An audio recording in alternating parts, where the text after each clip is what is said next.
பலாப்பழம் சாப்பிட்டா heart attack வராது, கொலஸ்ட்ரால் குறையும், ஸ்ட்ரோக் வராது.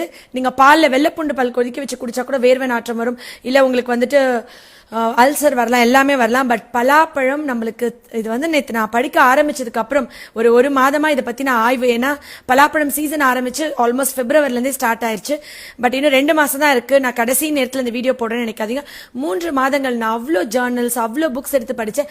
அமெரிக்கன் ஹார்ட் ஃபவுண்டேஷன்ல வந்துட்டு ஜாக் ஃப்ரூட் சாப்பிட்டால், இந்த பழங்கள் சாப்பிட்டா பிபி குறைஞ்சி, கொலஸ்ட்ரால் இல்லாம ஆயிட்டு, கெட்ட கொழுப்பு இல்லாம ஆயி நல்ல கொழுப்பு கூடி ஹார்ட் அட்டாக் ஸ்ட்ரோக்கும் வராதுன்னு சொல்லியிருக்காங்க.